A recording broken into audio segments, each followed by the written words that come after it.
ألا كلكم راع وكلكم مسؤول عن رعيته أو كما قال عليه الصلاة والسلام سبحانك لا علم لنا إلا ما علمتنا إنك أنت العليم الحكيم رب اشرح لي صدري ويسر لي أمري واحلل عقدة من لساني يفقه قولي إن الله وملائكته يصلون على النبي يا أيها الذين آمنوا صلوا عليه وسلموا تسليما اللهم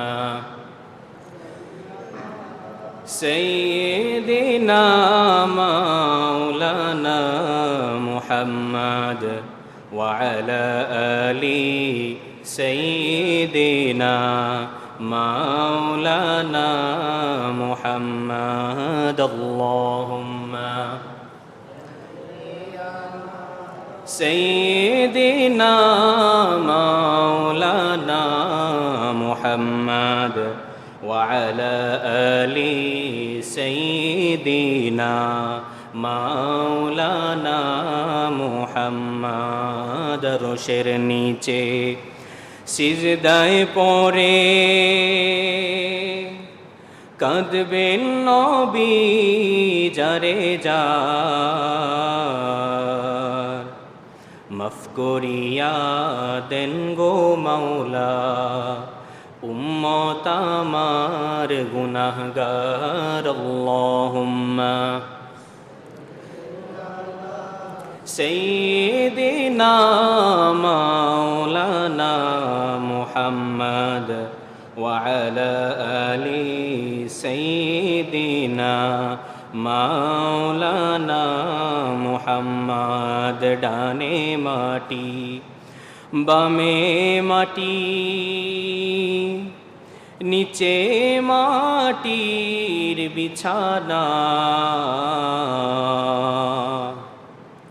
উপরেতে বাঁশের ছাউনি চিন্তা করে দেখো না আল্লাহুম্মা সাল্লি আলা সাইয়্যিদিনা মাওলানা মুহাম্মদ ওয়া আলা আলি সাইয়্যিদিনা লা ইলাহা ইল্লাল্লাহ লা ইলাহা ইল্লাল্লাহ লা ইলাহা ইল্লাল্লাহ লা ইলাহা ইল্লাল্লাহ লা ইলাহা ইল্লাল্লাহ মুহাম্মাদুর রাসূলুল্লাহ লা ইলাহা ইল্লাল্লাহ মুহাম্মাদুর রাসূলুল্লাহ কোনো খালিক নেই তুমি ছাড়া কোনো মালিক নেই তুমি ছাড়া কোনো মাবুদ নেই তুমি ছাড়া কোনো মাশুক নেই তুমি ছাড়া এই জীবনে তোমার মতো আপনার কেউ নাই এখানে ওখানে সবখানে শুধু তোমাকেই খুঁজে বেড়াই তোমার রহমে মন হয় উতালা লা ইলাহা ইল্লাল্লাহ লা ইলাহা লা ইলাহা ইল্লাল্লাহ মুহাম্মাদুর রাসূলুল্লাহ লা ইলাহা ইল্লাল্লাহ মুহাম্মাদুর রাসূলুল্লাহ সাল্লাল্লাহু আলাইহি ওয়াসাল্লাম। আল্লাহ পাকের দরবারে লাখো কোটি শুকর ও সুজুদ যেই মহান রব্বে কারিম আমাদেরকে এই ফিতনার জামানায় হাজার হাজার মানুষের মধ্য থেকে যাচাই করে বাছাই করে আল্লাহর ঘর মসজিদে তার মহান হুকুম জুমার নামাজ আদায় করার জন্য আসার মতো বসার মতো তৌফিক দান করেছেন। এই জন্য সকলে মন দিয়ে দিল দিয়ে বলে আলহামদুলিল্লাহ। প্রশংসা করলাম কার? প্রশংসা করব কার? সদা সর্বদা প্রশংসায় থাকবো কার? খাইতে বসলে, বসতে গেলে, দাঁড়াইতে গেলে, শুইতে গেলে, জাগ্রত হওয়ার সময় প্রশংসা করব কার? নাকি কোনো মানুষের, নাকি কোনো মখলুকের? মাবুদ ছাড়া কাউকে প্রশংসা করা যাবে? কোনো পীর, কোনো মুর্শিদ, কোনো বাবা, কোনো দরবারের পীর কি প্রশংসার যোগ্য? একমাত্র প্রশংসা করব কার? জোরে বলি কার? আল্লাহ ছাড়া কোনো মাবুদ আছে? আল্লাহ আমাদের একমাত্র মাবুদ। সকলে বলি লা ইলাহা ইল্লাল্লাহু মুহাম্মাদুর রাসূলুল্লাহ সাল্লাল্লাহু আলাইহি ওয়াসাল্লাম।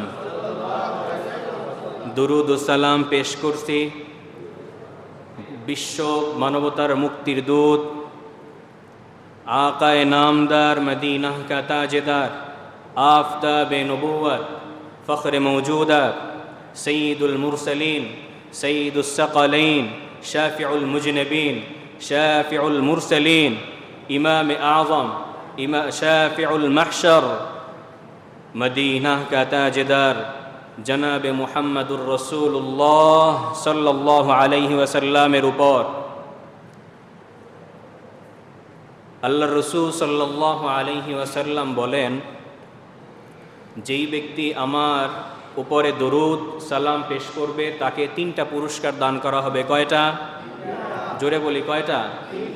1 নাম্বার পুরস্কার হলো আল্লাহ রাব্বুল আলামিন এক দরুদ সালামের মাধ্যমে 10টা গুনাহ মাফ করে দেন। জোরে বলি সুবহানাল্লাহ। 2 নাম্বার হলো 10টা গুনাহ মিটায়া দেন। 3 নাম্বার পুরস্কার হলো আল্লাহ রাব্বুল আলামিনের নিকট 10টা মর্যাদা বুলন্দ করে দেন। সুবহানাল্লাহ কোন একবার। তাকওয়ার গুরুত্ব ফজিলত সম্পর্কে আমরা আলোচনা করেছি। তাকওয়ার ফলাফল 2-1টা আমরা শোনার জন্য আল্লাহ তাআলা তৌফিক দান করেছেন। আমরা আজকে বাকিটা আলোচনা করার চেষ্টা করব ইনশাআল্লাহ। আল্লাহ রাব্বুল আলামিন বলেন, যেই ব্যক্তি তাকওয়া অবলম্বন করবে আল্লাহ তাআলা দুনিয়ার মধ্যেই তাকে পুরস্কৃত করবেন, আখিরাতেও পুরস্কৃত করবেন। যেই ব্যক্তি তাকওয়া অবলম্বন করবেন সর্বপ্রথম ফলাফল হলো তাকে আল্লাহ তাআলা তার সাথী হয়ে যান। 2 নাম্বার ফলাফল হলো আল্লাহ তাআলা তাকে ভালোবাসেন। 3 নাম্বার ফলাফল হলো ওই মুত্তাকিন বান্দার বিরুদ্ধে যত মানুষ যত মাখলুক তার বিরুদ্ধে ষড়যন্ত্র করবে আল্লাহ রাব্বুল আলামিন সকল ষড়যন্ত্র নস্যাৎ করে দিবেন। 4 নাম্বার ফলাফল হলো আল্লাহ রাব্বুল আলামিন কুরআনুল কারীমে ইরশাদ করেন, ইয়া আইয়ুহাল্লাযীনা আমানু ইন তাত্তাকুল্লাহা ইয়াজআল লাকুম ফুরকানা ওয়া ইউকাফির আনকুম সাইয়্যাতিকুম ওয়া ইয়াগফির লাকুম। হে ঈমানদার, তোমরা যদি তাকওয়া অবলম্বন করো তাহলে তোমাদের জন্য কি রয়েছে তুমি জানো? আমি আল্লাহর পক্ষ থেকে তোমাদেরকে ফুরকান দান করব। ফুরকান কাকে বলে? ফুরকান এমন জিনিসকে বলা হয়, এমন অন্তরকে বলা হয় যে মুত্তাকিন বান্দারকে এমন অন্তর বানায়া দিবে যেই অন্তর দ্বারা হক বাতিলের পার্থক্য করতে পারবেন। আল্লাহ রাব্বুল আলামিন বলেন, ঈমানদার তাকওয়া অবলম্বন করো তাহলে তোমাকে এমন শক্তি দান করা হবে তোমার অন্তরের মাধ্যমে হক এবং বাতিল কোনটা হক কোনটা বাতিল তুমি পার্থক্য করতে পারবা। 2 নাম্বার ফলাফল হলো তোমাকে তোমার জীবনের যত গুনাহ আছে আমি আল্লাহ মাফ করে দেই।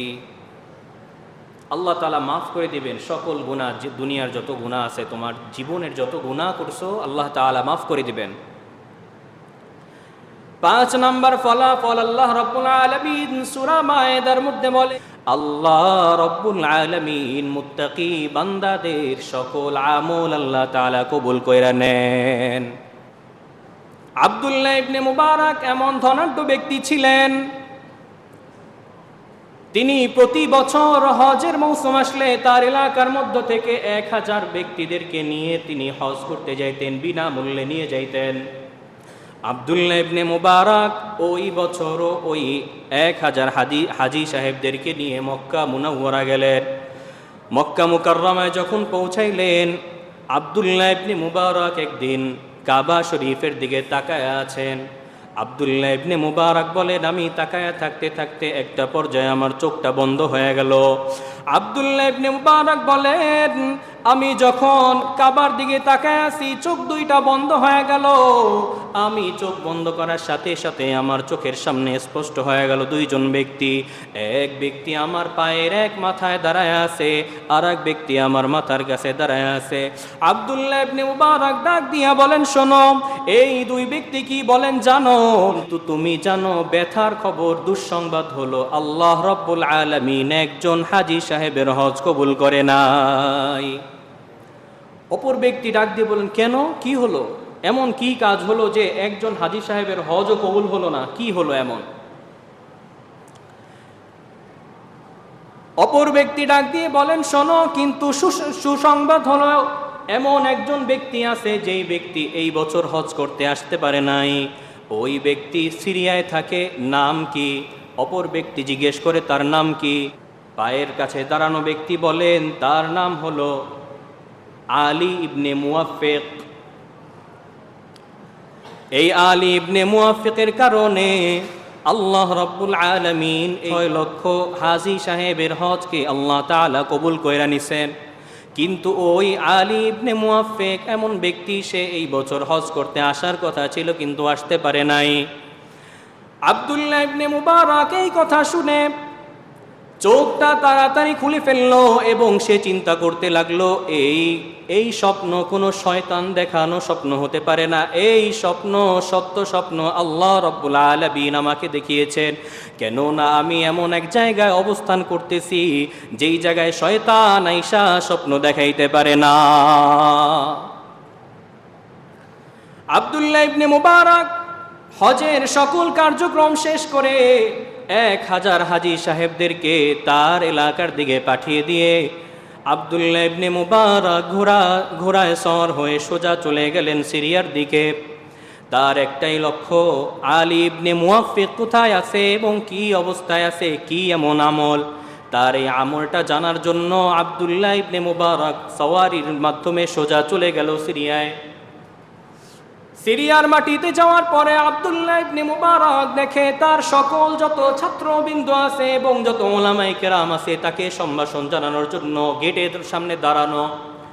আব্দুল্লাহ ইবনে মুবারক বলেন, আমি কোনো সম্ভাষণের জন্য আসি নাই, আমাকে বলো আলী ইবনে মুওয়াফিক এমন কোনো ব্যক্তির নাম আছে কিনা, চিনো কিনা। খুঁজতে খুঁজতে আব্দুল্লাহ ইবনে মুবারক এমন এক এলাকায় গেলেন। এলাকার মধ্যে এক কৃষক ব্যক্তিকে দেখতে পেয়ে বলতে লাগলেন, আব্দুল্লাহ ইবনে মুবারক, এই ভাই, একটু শুই না যাও, আলী ইবনে মুওয়াফিক নামে এমন কোনো ব্যক্তি আছে কিনা তোমার এলাকায়, একটু খবর দাও। বলে, হা হা, আলী ইবনে মুওয়াফিক আমাদের এলাকায় আছে। কেন, আপনার তার কাছে কি চাই? আব্দুল্লাহ ইবনে মুবারক ডাক দিয়া বলেন, আমার তার সাথে জরুরি দেখা করা দরকার, আমাকে তার কাছে নিয়ে যাও, তারে দেখা করায় দাও। আলী ইবনে মুওয়াফিকের ব্যাপারে খবর নিয়ে জানতে পারলেন জোহরের সময় তিনি মসজিদে নামাজ পড়তে আসবেন, তখন তার সাথে দেখা করতে পারবেন। কৃষক ব্যক্তি ডাক দিয়ে বলেন, এমন ব্যক্তি না, আলী ইবনে মুওয়াফিক সামান্য মুচিগিরি করে তার জীবিকা নির্বাহ করেন। আব্দুল্লাহ ইবনে মুবারক বলেন, হ্যাঁ, এই মুচির কাছেই আমার দরকার, তার কাছে নিয়ে যাও। জোহরের নামাজের সময় যখন হলো, নামাজ পড়ে তার বাসায় চলে গেল। বাসার দরজা যখন নক করা হলো, দরজা খুলে দিল তার ছেলে। ডাক দিয়ে বলেন, আব্দুল্লাহ ইবনে মুবারক, তোমার নাম কি? বলে আমার নাম হাসান ইবনে আলী ইবনে মুয়াফফিক। বলে তুমি কি করো? বলে আমি হাফেজ হয়ে গেছি, কোরআনের হাফেজ হয়ে গেছি। কিন্তু আপনি কে? আপনাকে দেখলে তো মনে হয় বড় একজন বুজুর্গ, বড় একজন আলেম। বলে আমার নাম আব্দুল্লাহ ইবনে মুবারক। ছেলে ডাক দিয়া বলেন, হ্যাঁ আব্দুল্লাহ ইবনে মুবারক, তাহলে তো মনে হয় ওই আব্দুল্লাহ ইবনে মুবারক যিনি এই যুগের শ্রেষ্ঠ আলেম, হাদিস বিশারদ। বলে হ্যাঁ। বলে আমার বাবা তো বাসায় নাই, তাতে কি হয়েছে? আপনি বাসায় আসেন, আমি খিদমত করব আপনার জন্য, আমি তো আছি। আব্দুল্লাহ ইবনে মুবারক বলেন, তোমার বাবাকে ডাক দিয়ে নিয়ে আসো। বাবাকে ডাক দিয়ে নিয়ে আসা হলো। আলী ইবনে মুয়াফফিক ডাক দিয়ে নিয়ে আসা হলো তাকে। আব্দুল্লাহ ইবনে মুবারক বললেন, ও আলী ইবনে মুয়াফফিক, তুমি আল্লাহ তাআলার কাছে এমন কোন আমল করো যে আমলের মাধ্যমে আল্লাহ তোমাকে কবুল করে নিছেন?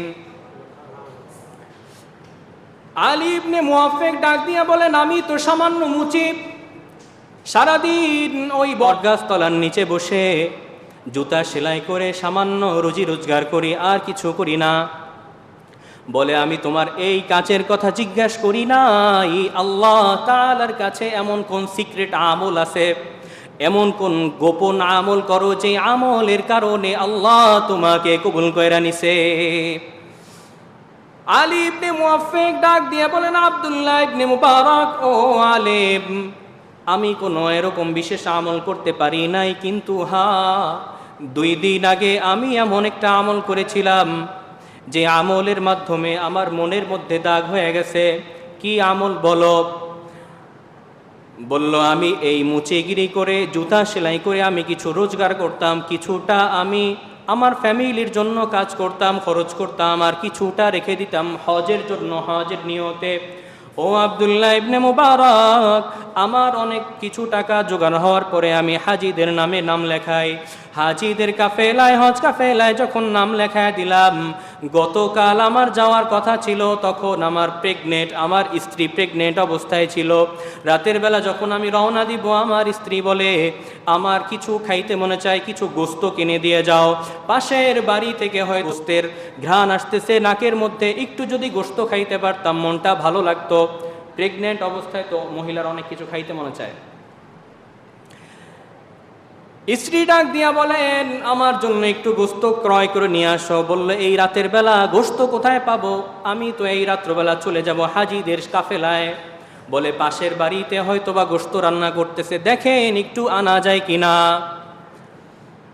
স্বামী পাবে না জেনেও তারপরও রাস্তায় বের হয়ে গেলেন।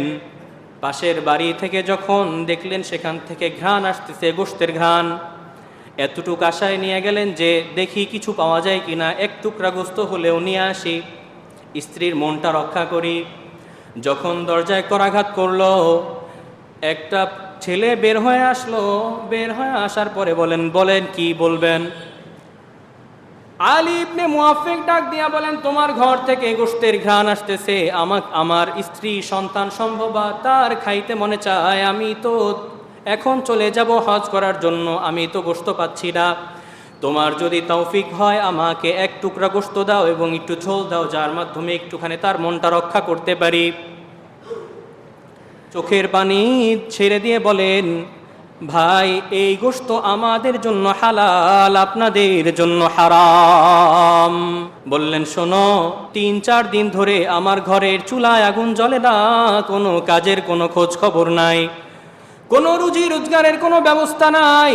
আর আমাদের ফ্যামিলি এমন আহলে বাইত রাসূলের বংশে পরম্পরায় আমাদের বংশ, এই বংশের কোনো এমন লোক নাই যে ভিক্ষাবৃত্তি করতে পারবে, কারো কাছ থেকে সদকা নেওয়ার কোনো আমাদের উপায় নাই, কারো কাছে চাইতে পারি না, সদকা নিতে পারি না। সুতরাং এই 3-4 দিন ধরে না খাওয়া অবস্থায় আমার ফ্যামিলি আছে। আমার ঘরে বৃদ্ধা মা, আমার ঘরে 3-4টা ছোট ছোট সন্তান ক্ষুধার তাড়নায় ছটফট করতেছে। 3-4 দিন ধরে ক্ষুধার তাড়নায় ছটফট করতে করতে এশার সময় আমার বাচ্চাগুলো কান্না করতে করতে ঘুমায় গেছে। আমার স্ত্রী ডাক দিয়ে বলেন, স্বামী গো, একটু বাহির হয়ে দেখো কোনো কিছুর সন্ধান পাওয়া যায় কিনা। আমি তার কথা শুনে এবং সন্তানদের চেহারার দিকে তাকায় আমি আর ঠিক থাকতে পারলাম না। বাহির হয়ে যায়, দেখি ডাস্টবিনের মধ্যে একটা মরা গাধা পড়ে আছে। আমি চিন্তা করলাম এই মাজুর অবস্থায় এই মরা গাধার গোশতগুলো নিয়ে যাই। মরা গাধার গোশতগুলো নিয়ে আইসা যখন রান্না করলাম, এই রান্না করার গোশতের ঘ্রাণগুলো আপনি পাইলেন। আসলে এই মরা গাধা গোশত খাওয়া আমাদের জন্য হালাল, আপনাদের জন্য হারাম। এই কথা শুনে আলী ইবনে মুআফফিক বলে, আমার হজে যাওয়া লাগবে না, হজের যেই টাকা আছে তোমার ব্যাগটা দাও, আমি বাজার করে দিয়ে যাই। আলী ইবনে মুআফফিক দৌড় দিয়ে চলে গেলেন বাজারে। বাজারে গিয়ে তার জন্য ভালো গোশত ক্রয় করে নিয়ে আসলো এবং খেজুর টেজুর আরো জব টব যা কিছু নিয়ে আসলো। তার জন্য রিজিকের ফয়সালা করে দিলেন কে? আল্লাহ রাব্বুল আলামিন তার জন্য রিজিকের ফয়সালা করে দিলেন। কিন্তু আলী ইবনে মুআফফিক পরের দিন জানায় দিল হাজী সাহেবদেরকে, আমি তোমাদের সাথে যেতে পারবো না, এক সমস্যা হয়ে গেছে। আলী ইবনে মুআফফিক এবং আব্দুল্লাহ ইবনে মুবারক এই মসজিদের মধ্যে বসে আছে, বসে কথা বলতেছিল। হঠাৎ করে একটা লোক দূর থেকে দৌড়ায় দৌড়ায় আসতেছে, উট থেকে নেমে দৌড়ায় দৌড়ায় আসতেছে। বললেন, আলী ইবনে মুআফফিক তুমি কি এটা কোনো কাজ করলা? বলল, কি করলাম? তুমি মক্কা শরীফের মধ্যে আমাদের সাথে হজ করেছো, মিনায় গেছো, জামরাতে গেছো, আরাফার ময়দানে গেছো, মুজদালিফায় অবস্থান করছো। তুমি তারপরে আবার আইসা বিদায় তওয়াফ করলা। বিদায় তওয়াফ করার পরে যখন আমাদের কাফেরা আবার রওনা হয়ে সিরিয়ার মধ্যে আইসা পড়বে, তুমি ঠিক তখন আমার কাছে এই ব্যাগটা দিয়ে গেলা, যে বলছো আসতেছি। সকাল যায়, দুপুর যায়, বিকাল গড়ায় রাত্র হয়ে যায়, একদিন, 2 দিন, 3 দিন পর্যন্ত তোমার কোনো খবর নাই। আমরা 3 দিন পর্যন্ত ওয়েট করে আমরা 3 দিন পরে কাফেলা রওনা হয়ে গেলাম। বলো তুমি কি এটা কোনো কাজ করলা? আলী ইবনে মুআফফিক তার চেহারার দিকে তাকায়া বলেন, আল্লাহ, এ কি খেলা দেখাইলা তুমি? আব্দুল্লাহ ইবনে মুবারক বলেন, হ্যাঁ হ্যাঁ, আজকে আমি এই স্বপ্নের ব্যাখ্যা পেয়ে গেছি। আল্লাহ রাব্বুল আলামিন তোমার এই হজের টাকা দিয়ে রিজিকের ফয়সালা করার বদৌলতে আল্লাহ রাব্বুল আলামিন তুমি সেখানে হজ করতে না যাওয়ার পরেও তোমার হজকে আল্লাহ কবুল করায় দিছে। ফেরেশতাদের মাধ্যমে আলী ইবনে মুআফফিকের হজকে ফেরেশতাদের মাধ্যমে হজ করাইয়া তার যেই টাকাগুলো হয়েছিল, সে যেই টাকাগুলো জোগাড় করেছিল, সেই টাকাকে 10 গুণ বাড়ায়া আল্লাহ মক্কা থেকে সিরিয়ায় তার হাতে পৌঁছায় দিলেন। রাসূল আকরাম সাল্লাল্লাহু আলাইহি ওয়াসাল্লাম বলেন, তোমরা তাকওয়া অবলম্বন করো। তাকওয়া থাকে এইখানে, হা হুনা আত্তাকওয়া, হা হুনা। তাকওয়া এইখানে থাকে, এইখানটায় মানে কি? কলব, অন্তর। তাকওয়া অন্তরের বিষয়। তাকওয়া যেই ব্যক্তি অবলম্বন করবে সে আল্লাহকে ভয় করবে। আল্লাহকে যেই ভয় করবে সে কবরের আযাবকে ভয় করবে। যেই ব্যক্তি কবরের আযাবকে ভয় করবে সেই ব্যক্তি মদ খাইতে পারে? সেই ব্যক্তি কি সুদ খাইতে পারে? ফাইল্লাম তাফআলু ফা'যানু বিহারবিম মিনাল্লাহি ওয়া রাসূলিহি। তোমরা যদি এই সুদকে না ছাইরা দাও তাহলে শুনে রাখো, আল্লাহ এবং আল্লাহর সাথে তোমার সাথে যুদ্ধের ঘোষণা কইরা দিলাম। সুদ, ঘুষ এমন জিনিস যেটা আল্লাহ এবং রাসূলের সাথে যুদ্ধের ঘোষণা আল্লাহ তাআলা নিজে দিয়ে দিয়েছেন। আল্লাহর সাথে যুদ্ধ করে পারবেন? আল্লাহর সাথে যুদ্ধ করে পারার কোনো ক্ষমতা আমাদের আছে? এই যুবক ভাইরা, এই বৃদ্ধ বাবারা, পর্দার আড়ালের মা ও বোনেরা, এতদিন পর্যন্ত ইমাম সাহেব তাকওয়ার কথা বলে, এত তাকওয়ার কথা বলে, তাকওয়া অবলম্বন করো, আল্লাহকে ভয় করো, কবরের কথা স্মরণ করো, আল্লাহর রসুলকে মান্য করে চলো, আল্লাহ তাআলার কোরআনকে মেনে চলো, রসুলের হাদিসকে মেনে চলো, তাহলে তোমরা মুফলিহুন, মুত্তাকিন বান্দায় পরিণত হতে পারবা। কিন্তু আমরা বলি, হে হুজুর, আমি যদি মুত্তাকিন হয়ে যাই তাহলে তো আমার রিজিকের ফয়সালা হবে না, রিজিকের ব্যবস্থা করতে পারবো না, এখন যেই অবস্থায় আছি সেই অবস্থায় থাকতে পারবো না। আল্লাহ তাআলা ষষ্ঠ ফলাফল বলেন, যদি তোমরা তাকওয়া অবলম্বন করো, আসমান জমিনের মধ্যে যত বরকত আছে সকল বরকতের দরজা খুলে দেই। ولو أن أهل القرى آمنوا واتقوا لفتحنا عليهم بركات من السماء والأرض। আল্লাহ রাব্বুল আলামিন বলেন, হে আহলে কুরাবাসী, গ্রামবাসী, হে দুনিয়াবাসী, তোমরা যদি ঈমান আনো এবং তাকওয়া অবলম্বন করো, তাহলে আসমান এবং জমিনের মধ্যে যত বরকতের দরজা আছে সকল বরকতের দরজা খুলে দেই। তুমি তাকওয়া অবলম্বন করো, তুমি যদি তাকওয়া অবলম্বন করো তাহলে বরকতের দরজা আমি আল্লাহ তাআলা খুলে দেব। সূরাতুত তালাক 28 নম্বর পারার সূরা তালাকের 3-4 নম্বর আয়াতের মধ্যে আল্লাহ তাআলা বলেন, وَمَن يَتَّقِ اللَّهَ يَجْعَل لَّهُ مَخْرَجًا وَيَرْزُقْهُ مِنْ حَيْثُ لَا يَحْتَسِبُ وَمَن يَتَّقِ اللَّهَ يَجْعَل لَّهُ مَخْرَجًا, যেই ব্যক্তি তাকওয়া অবলম্বন করবে আল্লাহ রাব্বুল আলামিন সকল বিপদ আপদ থেকে বের করে আনবেন। শুধু বের করে আনবেন না, পরের আয়াতের মধ্যে আল্লাহ তাআলা বলেন ওয়ায়ারযুকুহু মিন হাইসু লা ইয়াহতাসিব, আমি আল্লাহ এই মুত্তাকি বান্দাদেরকে এমন জায়গা থেকে রিজিক দান করব সে চিন্তাও করতে পারে না। আয়াতের উপরে বিশ্বাস আছে? আয়াতের উপরে বিশ্বাস আছে?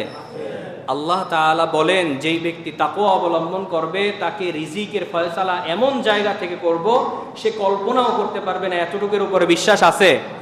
তাহলে তাকওয়া অবলম্বন করতে পারবো কি পারবো না? তাকওয়া অবলম্বন কাকে বলে? আল্লাহ তাআলাকে ভয় করা। আল্লাহকে ভয় করলে সব কিছু সকল গুনাহ থেকে হেফাজত থাকতে পারবো। আর সকল গুনাহ থেকে যদি হেফাজত থাকতে পারি তাহলে কবরের মধ্যে কোনো চিন্তা আছে? কবরের মধ্যে কোনো চিন্তা আছে? জাহান্নামের কোনো ভয় আছে?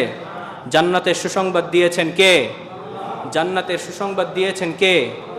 আল্লাহ রাব্বুল আলামিন বলেন ইন্না লিল মুত্তাকিনা ইনদা রাব্বিহিম জান্নাতিন নাঈম, নিশ্চয়ই মুত্তাকিন বান্দাদের জন্য রবের কাছে, তাদের রবের কাছে রয়েছে জান্নাতুন নাঈম, তাদের রবের কাছে পুরস্কার হিসাবে রয়েছে জান্নাতুন নাঈম।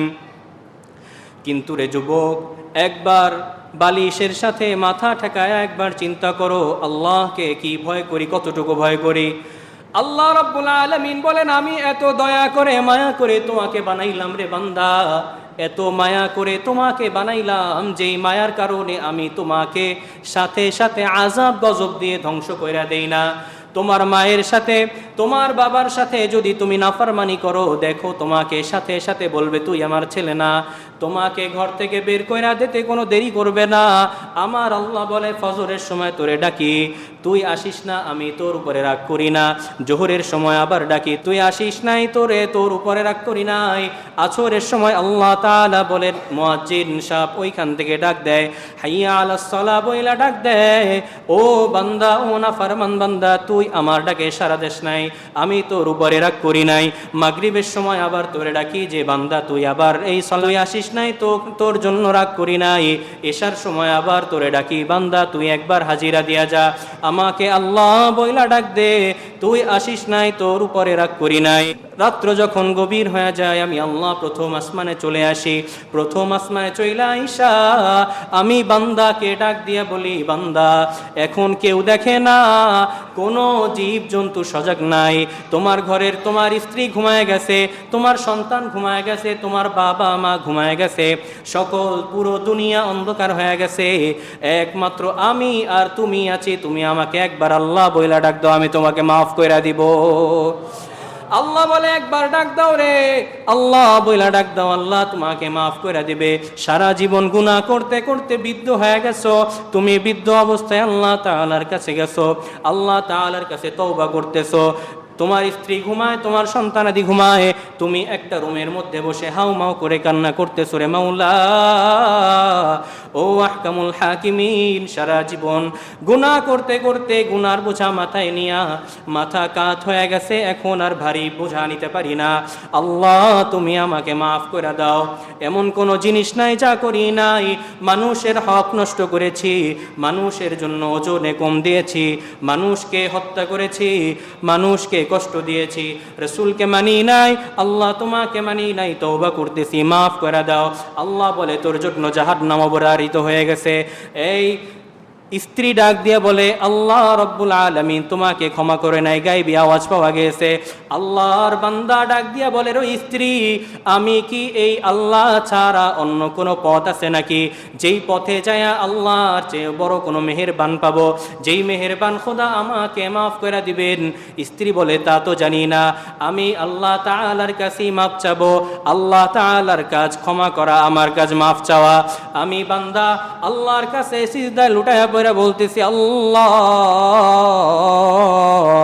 জীবনে সারা জীবন গুনাহ করতে করতে আসছি, আল্লাহ তুমি মাফ না করলে কেউ মাফ করতে পারবে না। সারা জীবন নিজের উপর জুলুম করতে করতে এমন অবস্থা কইরা ফেলছি, এখন যদি তুমি আমাদের উপরে রহমত আর যদি মাগফিরাত না করো, আমি ধ্বংস হওয়া ছাড়া কোনো উপায় নাই। আল্লাহ তাআলা ডাক দিয়ে বলেন, বান্দা তুই যেহেতু তওবা করে ফিরে এসেছি, আল্লাহ তাআলা ডাক দিয়ে বলেন, রে বান্দা, আমি আল্লাহ এমন মেহেরবান, এত সুন্দর করে তোরে বানাইলাম, কিন্তু নাফরমান বান্দা তোরে যখন ডাকি তুই শোনস নাই।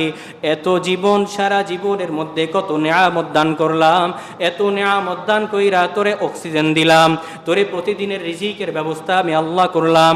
একটা অক্সিজেন যদি তোমার নাকটা বন্ধ করে দেওয়া হয়, এই অক্সিজেনের জন্য কত লাখ লাখ টাকা প্রতিদিন তোমার খরচ করতে হয়, আইসিইউতে ভর্তি থাকতে হয়। কিন্তু আমি আল্লাহ এত মেহেরবান, আল্লাহ এত মেহেরবানি করে তোমারে বানাইলাম, প্রতিদিন তোমাকে টনকে টন তোমাকে অক্সিজেন দিচ্ছি, কিন্তু তোমার কাছ থেকে যদি একবার হিসাব নেওয়া শুরু করি, বান্দা তুমি আমাকে সারা জীবনের ইবাদত দিয়েও তুমি পরিপূর্ণ করতে পারবা না। বান্দা তুমি আমার কাছে চলে আসো, প্রতিনিয়ত তোমাকে 5 বার ডাকা হয়, 5 বার তুমি হাজিরা দাও। যদি না পারো আল্লাহ তাআলার কাছে তওবা করো, তৌফিক কামনা করো, আমি আল্লাহ তাআলা তোমাকে তৌফিক দান করব। কিয়ামতের দিন আল্লাহর রাসূল সাল্লাল্লাহু আলাইহি ওয়াসাল্লাম বলেন, শাফাআতকারী আমি ছাড়া আর কেউ থাকবে না। বুখারী মুসলিম শরীফের হাদিস।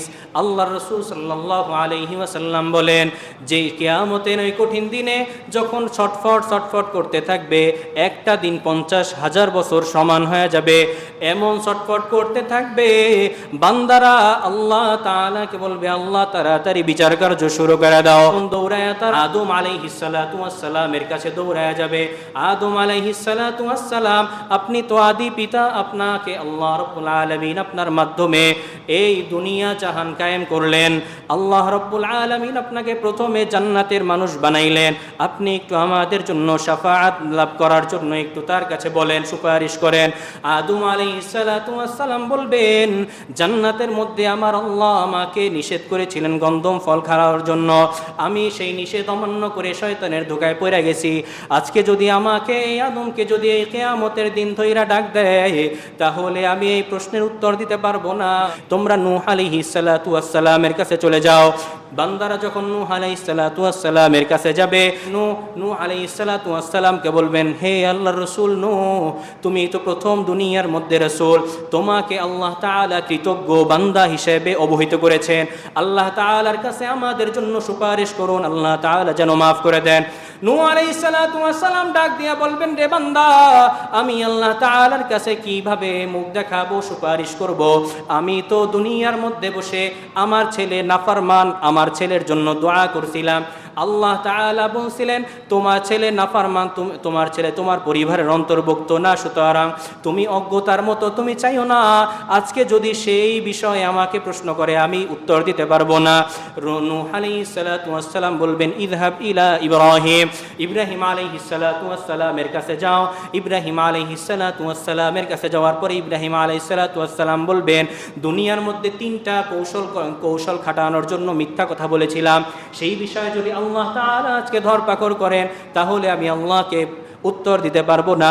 সুতরাং তুমি মূসা আলাইহিস সালাতু ওয়াস সালামের কাছে যাও। বুখারী শরীফের হাদিস, মূসা আলাইহিস সালাতু ওয়াস সালামের কাছে যখন যাবে, মূসা আলাইহিস সালাতু ওয়াস সালাম বলবেন, দুনিয়ার মধ্যে একটা বাচ্চাকে স্বাভাবিকভাবে একটা থাপড় দিয়েছিলাম, এই থাপড়ের কারণে সে সাথে সাথে মৃত্যুবরণ করেছে। এই মৃত্যুবরণের কারণে আল্লাহ তাআলা যদিও মাফ করে দিয়েছেন, আজকে এই কিয়ামতের দিন সেই বিষয়ে যদি আমাকে ধরপাকড় করে, আমি আল্লাহর সামনে উত্তর দিতে পারবো না। তুমি চলে যাও ঈসা আলাইহিস সালাতু ওয়াস সালামের কাছে। যখন বান্দারা ঈসা আলাইহিস সালাতু ওয়াস সালামের কাছে দৌড়ায় যাবেন, ঈসা আলাইহিস সালাতু ওয়াস সালাম বলবেন আমি সুপারিশ করতে পারবো না, কেননা দুনিয়ার মধ্যে আমার উম্মতেরা আমাকে আল্লাহর সাথে শরীক করে মাবুদ বানায় নিয়েছিল, আমার মাতাকে তারা মাবুদ হিসেবে গ্রহণ করেছিল।